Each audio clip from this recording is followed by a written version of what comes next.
ایک سوال جو بہت زیادہ اور اکثر اوقات لوگوں کی طرف سے کیا جاتا ہے وہ یہ ہے کہ آپ صحابہ کرام کو دین کی بنیاد قرار دیتے ہیں، جبکہ دین کی اصل بنیاد خود اہل حدیث کے نزدیک قرآن و حدیث ہیں۔ اہل حدیث کہتے ہیں کہ ہمارے دو اصول ہیں، اطیع اللہ و اطیع الرسول، اللہ اور اس کے رسول صلی اللہ علیہ وسلم کی اطاعت، یہ دین اور یہ شریعت ہے، یہی اسلام ہے۔ تو پھر صحابہ کرام کو آپ دین کیسے قرار دیتے ہیں، یا دین کی بنیاد صحابہ کرام کو کیسے قرار دیتے ہیں، یا آپ کا جو مشن ہے دفاع صحابہ کا، یہ دین میں کیا اہمیت یا کیا حیثیت رکھتا ہے، جبکہ بنیاد تو قرآن و حدیث ہیں۔ دیکھیے، قرآن و حدیث کو ماننے کا یہ مطلب نہیں کہ صرف نام لے لیں قرآن و حدیث قرآن و حدیث قرآن و حدیث، صبح و شام کچھ ورد کر لیں، چند دفعہ تسبیح پہ پڑھ لیں تو بس قرآن و حدیث کو مان لیا جائے۔ قرآن و حدیث پر عمل کرنا بھی ضروری ہے، یعنی قرآن و حدیث جو بتائیں ہمیں اسے اپنانا ہے، اس کے مطابق اپنا عقیدہ و منہج بنانا ہے، تب ہی تو ہم قرآن و حدیث کو مانیں گے۔ تو مثال کے طور پر قرآن و حدیث ہی دین ہے، یہی شریعت ہے، یہی اسلام ہے، لیکن قرآن و حدیث نے ہمیں بتایا کہ نماز دین کی بنیاد ہے، ہم نے اسے مان لیا۔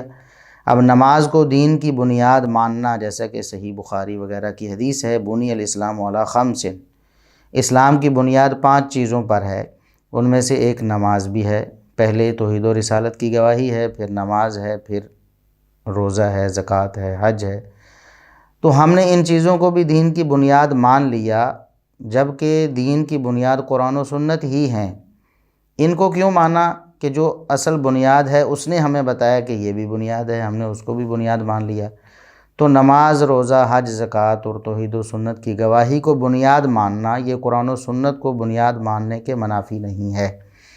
اسی طرح قرآن و سنت نے ہمیں بتایا کہ صحابہ کرام جو ہیں وہ معیار حق ہیں۔ صحابہ کرام کا جو دین ہے، صحابہ کرام کا جو عقیدہ ہے، صحابہ کرام کا جو منہج ہے، اس کو اپنانا لازم ہے۔ تو اس لیے ہم نے صحابہ کرام کے عقیدہ و منہج کو بھی دین کی بنیاد بنایا۔ صحابہ کرام بھی دین کی بنیاد ہیں، کیونکہ اللہ رب العزت نے سورہ بقرہ میں ارشاد فرمایا فَإِنْ آمَنُوا بِمِثْلِ مَا آمَنْتُمْ بِهِ فَقَدِ اهْتَدَوْا۔ اگر یہ لوگ صحابہ کرام کو مخاطب کر کے ارشاد فرمایا کہ تمہاری طرح اگر ایمان لائیں تب یہ ہدایت یافتہ ہیں، اور اگر یہ آپ کے عقیدہ و منہج سے ہٹ جاتے ہیں تو پھر یہ گمراہی میں ہیں۔ اب ظاہر ہے کہ جس کا دین، جس کا ایمان ہمارے لیے معیار ہے، کسوٹی ہے، اور ہمارے لیے نجات کا راستہ ہے، تو وہ دین کی بنیاد ہی ہوا نا۔ اسی طرح اللہ رب العزت نے ایک مقام پر فرمایا وَمَن يُشَاقِقِ الرَّسُولَ مِن بَعْدِ مَا تَبَيَّنَ لَهُ الْهُدَىٰ وَيَتَّبِعْ غَيْرَ سَبِيلِ الْمُؤْمِنِينَ نُوَلِّهِ مَا تَوَلَّىٰ وَنُصْلِهِ جَهَنَّمَ وَسَاءَتْ مَصِيرًا، کہ جو شخص اللہ اور اس کے رسول صلی اللہ علیہ وسلم کی نافرمانی کرتا ہے، الفاظ تو یہ ہیں کہ جو رسول اکرم صلی اللہ علیہ وسلم کی نافرمانی کرتا ہے، ظاہر ہے کہ رسول اکرم صلی اللہ علیہ وسلم کا جو فرمان ہوگا وہ وحی الہی کے ذریعے نازل ہوا ہے، اللہ رب العزت کا ہی فرمان ہے۔ اللہ اور اس کے رسول کی نافرمانی کرتا ہے، ہدایت واضح ہو جانے کے بعد وَيَتَّبِعْ غَيْرَ سَبِيلِ الْمُؤْمِنِينَ، اور وہ مومنوں کے علاوہ کسی اور راستے کی پیروی کرتا ہے، یعنی مومنوں کے راستہ چھوڑ کر کسی اور راستے کی پیروی کرتا ہے، تو ہم اس کی ڈوری جو ہے وہ ڈھیلی چھوڑ دیتے ہیں، اور جہاں جاتا ہے ہم اسے جانے دیتے ہیں، آخر کار ہم اسے جہنم میں پھینکیں گے، بڑا برا ٹھکانہ ہے۔ تو صحابہ کرام رضوان اللہ علیہم اجمعین سب سے اولین مومن ہیں۔ مومن ہونے کا حقیقی اگر کوئی مصداق ہیں تو وہ صحابہ کرام رضوان اللہ علیہم اجمعین ہیں۔ تو اللہ رب العزت نے رسول اکرم صلی اللہ علیہ وسلم کی نافرمانی کے ساتھ ساتھ صحابہ کے راستے کو چھوڑنا بھی، اس کو بھی گمراہی قرار دیا اور جہنم میں جانے کا سبب قرار دیا۔ تو جب قرآن و سنت ہمیں بتاتے ہیں کہ یہ بنیاد ہیں، تو قرآن و سنت کی بتائی ہوئی بنیاد کو ماننا، یہ قرآن و سنت کو بنیاد ماننے کے منافی نہیں ہے۔ تو یہ، اور دوسری بات اگر ہم دوسرے الفاظ میں یوں سمجھیں کہ قرآن و حدیث کو ہم کیسے مانیں گے؟ ظاہر ہے کہ قرآن کریم ہمیں کسی ذریعے سے پہنچا ہے۔ اگر ہم صحابہ کرام کو درمیان سے نکال دیتے ہیں یا ہم ان کو بنیاد نہیں مانتے تو قرآن کریم ہاتھ سے جاتا رہے گا۔ قرآن کریم مشکوک ہو جائے گا ان لوگوں کے نزدیک جو صحابہ کرام کو دین کی بنیاد نہیں مانتے۔ جو صحابہ کرام کی ناموس کے قائل نہیں ہیں، جو صحابہ کرام کی عزت و احترام نہیں کرتے، جو صحابہ کرام کو عادل نہیں مانتے، ان کے نزدیک قرآن کریم کیسے محفوظ ہے؟ محفوظ تو انہی صدور الذین اوتوا العلم، اہل علم کے سینے میں قرآن کریم محفوظ ہے نا، اور سینہ بسینہ محفوظ ہوتا ہوا ہم تک پہنچا ہے۔ آج قرآن کریم پرنٹ ہوتا ہے تو اس کی تصحیح اور پروف خوانی بھی سینے سے ہوتی ہے۔ یہ اہل علم کے سینے ہیں جو کہ اولین اہل علم صحابہ کرام رضوان اللہ علیہم اجمعین تھے، تو قرآن تو محفوظ ہی صحابہ کرام کے سینوں میں ہوا ہے۔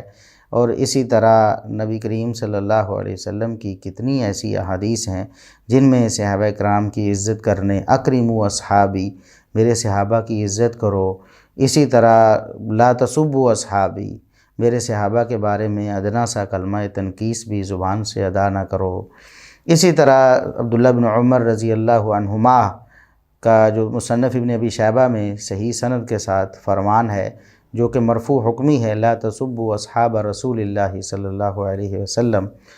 تو یہ ساری جو چیزیں ہیں یہ ہمیں بتاتی ہیں کہ صحابہ کرام دین کی بنیاد ہیں، اور اسی بنیاد کے ذریعے ہی ہمیں قرآن و سنت معلوم ہوئے ہیں اور انہی کے ذریعے ہمیں پہنچے ہیں۔ اگر صحابہ کرام کو آپ مشکوک بنا دیتے ہیں، ان کی ناموس کا تحفظ نہیں کرتے، ان کی عزت کا دفاع نہیں کرتے، تو حدیث بھی آپ سے جاتی رہے گی کہ حدیث تو صحابہ کرام نے محفوظ کر کے امت تک پہنچائی ہے نا۔